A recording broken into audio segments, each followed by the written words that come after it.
conversation surrounding ADHD. I brought this up and hands went up in our audience for people who are either diagnosed or believe they should be diagnosed. Now, there's a debate over it's a superpower, and others say that we are misusing that phrase and not acknowledging the struggle. Our next guest, Dr. Sasha Hamdani, was diagnosed when she was just 9 years old. She's become one of the biggest voices on social media, talking about it, her videos, sharing the realities of living with ADHD and giving advice to millions who follow her. Take a look.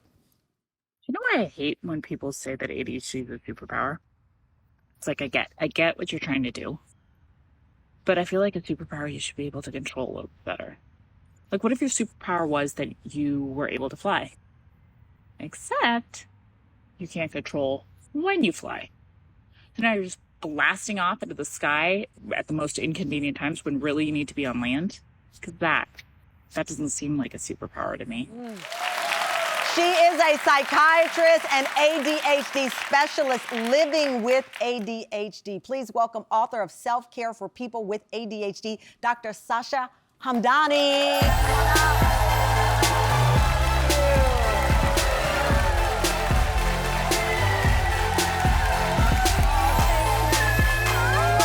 Good to see you. Have a sit down. Have a sit down. I love that we are talking about all aspects because, to be clear, I've never been diagnosed. Yep. I never thought about being diagnosed because I drew the conclusion early on in my life. I think if you look and call any of the nuns at Our Mother Mercy Catholic School, where I got talks at inappropriate times, won't keep still, won't keep her hands to herself. Not that I was hitting people, but my mother will tell you, I would finish my homework and then go do everyone else's in the class. And they would say, this is a problem. Yeah. And it continued, so much so, I've never told this, but you're a doctor, I mean, doctor's in the house. Yeah. They put me in a special needs program. Yeah. In second grade, my mother said, test her. I tested to being gifted and talented.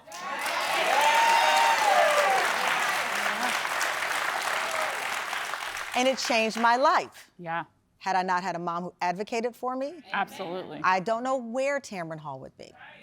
So for me, some people might say, well, my mom helped me develop a superpower. You say we need to have a reality check on how we talk about this. And I love that you say that. Yeah. I mean, yuck. I don't like the term superpower because I feel like people just need to look at ADHD as your brain is wired differently. Mm-hmm. It's neutral. It's neutral. There's some great things about it. There's some negative things about it.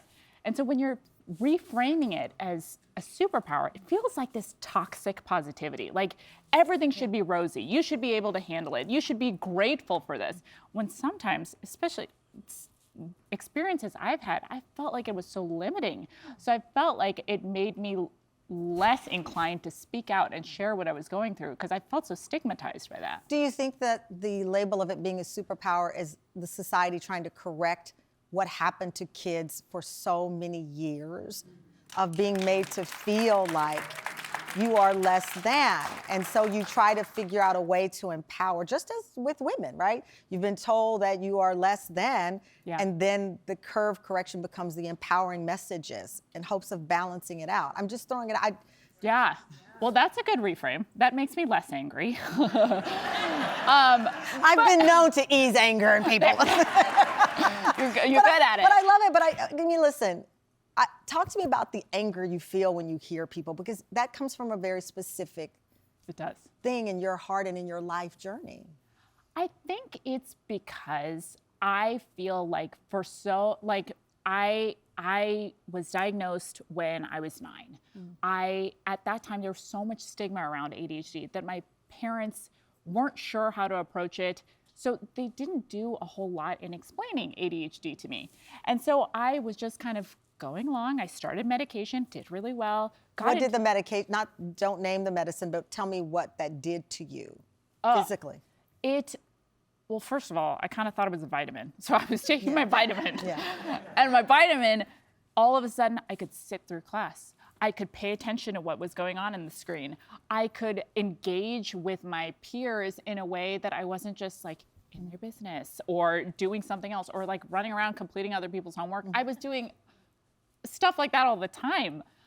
So it gave me an opportunity to participate in the class meaningfully, where I was learning and I was enjoying. I really loved learning, and I wasn't having to deal with this flip side of getting in trouble all the time. So I did well enough to get into med school right out of high school. Wow.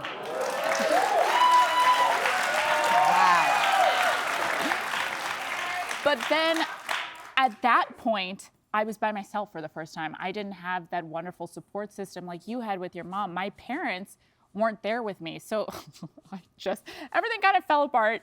And they were like, "Are you taking your vitamin?" And I was like, "I don't know where it is." I don't know where it is. And so I started to really struggle.